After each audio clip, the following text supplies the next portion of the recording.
ভ্রমণ পিপাসু কিন্তু ছুটির বড্ড অভাব? তাহলে আপনার জন্য সেরা ডেস্টিনেশন হতে পারে ঝাড়খণ্ড রাজ্যে অবস্থিত পাহাড়, ঝর্ণা ও জঙ্গলে ঘেরা ঘাটশিলা। শনিবার দিন বিকাল 5টা 20-এর স্টিল এক্সপ্রেস অথবা রাত 9টা 20-এর ক্রিয়াযোগা এক্সপ্রেস ধরে পৌঁছে যান ঘাটশিলা। ঘাটশিলা পৌঁছে একটি হোটেল বুক করে রাত্রে বিশ্রাম করে নিন। সকালবেলায় উঠে একটা অটো বুক করে বেরিয়ে পড়ুন ঘাটশিলা ঘুরে দেখতে। মূলত ঘাটশিলা ভালোভাবে ঘুরে দেখতে 2-3 দিন সময় লাগে, তবে আমার কাছে বড্ড সময় কম থাকায় আমি একদিনেই বেশিরভাগটা ঘুরে দেখেছিলাম। আর সেই ভ্রমণ অভিজ্ঞতা থেকেই কিছু সেরা মুহূর্ত আজ আপনাদের সাথে ভাগ করে নিচ্ছি। আমি এসেছিলাম রাত্রিবেলায়, তাই রাত্রিবেলায় আমি আর তেমন একটা ভিডিও করিনি। ঘাটশিলা ঘুরে দেখার শেষে ঘাটশিলা স্টেশন ও কোথা থেকে অটো বুক করবেন সেগুলি আমি এই ভিডিওর শেষে দেখিয়ে দেব। চলুন ঘুরে দেখি ঘাটশিলা। ঘাটশিলার মূল আকর্ষণ হলো সুবর্ণরেখা নদী। এই সুবর্ণরেখা নদীর ধারেই রয়েছে একটি সুন্দর জায়গা রাতমোহনা। হোটেল থেকে প্রথমে রাতমোহনার উদ্দেশ্যেই বের হলাম। পথেই পড়ে গেল হিন্দুস্থান কপার লিমিটেড। এই হিন্দুস্থান কপার লিমিটেড সুবর্ণরেখা নদীর ধারেই অবস্থিত। বন্ধুরা, পৌঁছে গিয়েছি রাতমোহনা। স্রোতস্বিনীর কল্লোল ধ্বনি শুনে মন বড়ই উৎফুল্ল। ওই ব্রিজটি আগে ভেঙে গিয়েছিল, এখন আবার পুনর্নির্মাণ করা হয়েছে। উদীয়মান সূর্যের আলোয় সুবর্ণরেখা যেন স্বর্ণরেখা। যান্ত্রিক জীবনের ক্লান্তি এক নিমেষেই উধাও হয়ে গেল। নেমে এলো এক চরম শান্তি।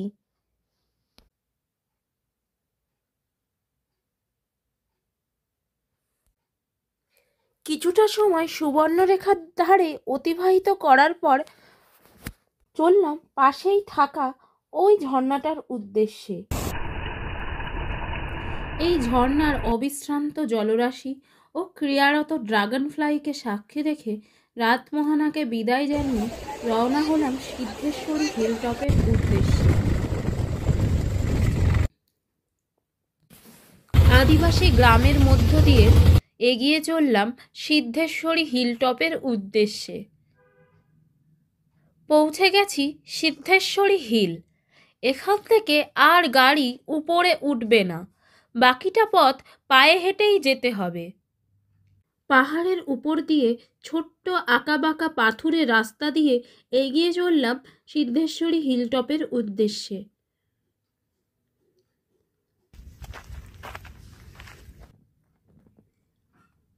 বন্ধুরা, পৌঁছে গিয়েছি টপে। এখানে একটি শিব মন্দির আছে। বহু প্রাচীন ও জাগ্রত এই মন্দির। উপর থেকে ভিউটা অসাধারণ। গভীর গিরিখাত যা সবুজে পুরোপুরিই ঢাকা। আর এখান থেকেই মেঘ না থাকলে দূরের টাটানগর দেখা যায়।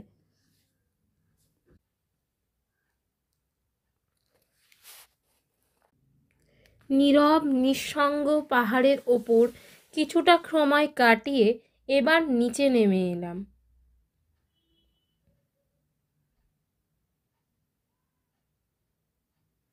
আমাদের পরবর্তী গন্তব্য গালুডি ড্যাম। বন্ধুরা, পৌঁছে গেছি গালুডি ড্যাম। সুবর্ণরেখা নদীর ওপর স্থাপিত এই ব্যারেজটি ঘাটশিলার অন্যতম আকর্ষণ। বর্ষাকালে এই নদীতে যখন প্রচুর জল থাকে তখন এই ব্যারেজের আশেপাশে মৎস্যজীবীদের মাছ ধরতে দেখা যায়। এবার গালুডি ব্যারেজ থেকে বাংলা ও ঝাড়খণ্ডের সীমান্তে অবস্থিত একটি ছোট্ট পাহাড়ি গ্রাম স্বপ্নসুন্দরী ডুয়ার্সিনির উদ্দেশ্যে রওনা হলাম। গালুডি থেকে ডুয়ার্সিনি যাওয়ার রাস্তাটা মনোমুগ্ধকর। দুদিক থেকে জঙ্গলে ঘেরা পাহাড় আর মাঝখান দিয়ে রাস্তা।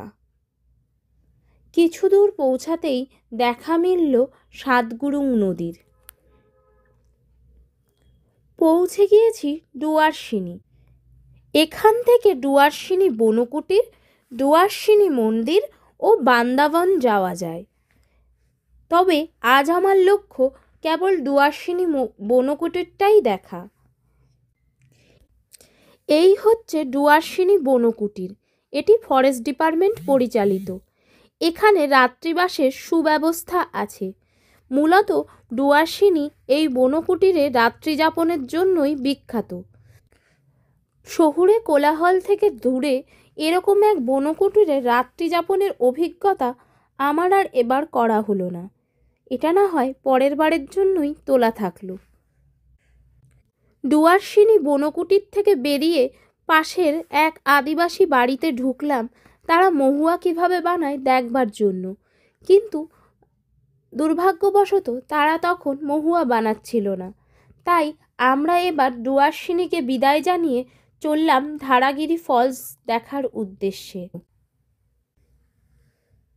ডুয়ার্সিনী থেকে ধারাগিরি যাওয়ার রাস্তাটা ভয়ঙ্করভাবে সুন্দর। The journey is much better than the destination, এই লাইনটাকে যেন প্রমাণ করে দিচ্ছে এই রাস্তা। এই রাস্তায় যদি না যেতাম তাহলে আমার সমগ্র ঘাটশিলা ভ্রমণই ব্যর্থ হতো।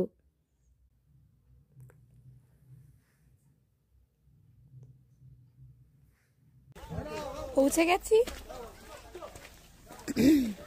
ধারাগিরি ফলস, ঘাটশিলার মেন আকর্ষণ। এখান থেকে নিচে নামতে হবে, নেমে এই পাহাড়ি রাস্তা দিয়ে ট্রেক করে উপরে উঠবো। এই হচ্ছে ধারাগিরি ফলস। পৌঁছে গেছি ধারাগিরি ফলস। ফলসের জল পড়ছে। ট্রেক করাটার মজাটাই আলাদা, বর্ষাকালে এখানে অনেক জল থাকে। ফলস থেকে উপরে উঠেছি ট্রেক করে এই রাস্তাটা। বুঝতে পারছো এখান থেকে টুরিস্ট গুলোকে দেখলে কত ছোট ছোট দেখাচ্ছে। আমাদের দেখে ইন্সপায়ার হয়ে যায় আরো কিছু কাকিমা ওঠার চেষ্টা করেছে, অর্ধেক উঠে আটকে গেছে। বেলা অনেক হয়েছে, তাই ধারাগিরিকেও এবার বাই বাই বলার পালা।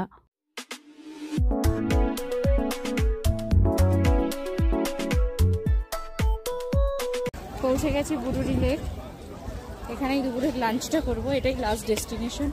এখানে বন্য মোরগ পাওয়া যায়, এটা খাবো আর লেকের ধারটা একটু ঘুরবো, তোমাদেরও ঘুরে দেখাবো। তারপর আমরা ফিরে যাব জনশতাব্দীতে। পুরো বুরুডি লেক। এখানে অনেক আইসক্রিমের দোকান আছে।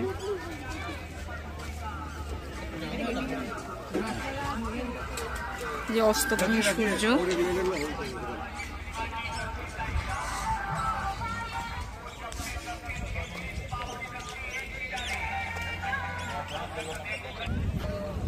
পাহাড়ে বেষ্টিত এই বুরুডি লেকে এখানে মাত্র 50 টাকায় বোটিং হচ্ছে। জাস্ট ভিউটা দেখো।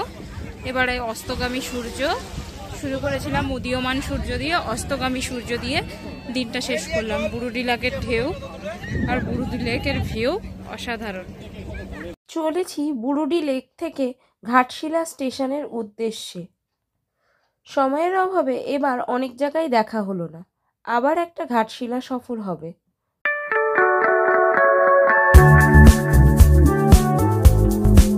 ঘাটশিলা স্টেশন, এই হচ্ছে ঘাটশিলা স্টেশনের বাইরেটা। এখান থেকে অসংখ্য অটো পাওয়া যায় সাইট সিনিং এর জন্য। হচ্ছে রেড চার্ট। এই দাদার সাথে আমরা ঘুরেছি আজকে সারাদিন। ঘাটশিলা আসলে এই দাদাকে কন্ট্যাক্ট করে নিও, কন্ট্যাক্ট নাম্বার আমি ডেসক্রিপশন বক্সে দিয়ে দেবো। এই ছোট্ট সফর এখানে শেষ হলো। বাই বাই ঘাটশিলা, দেখা হচ্ছে নতুন সফরে।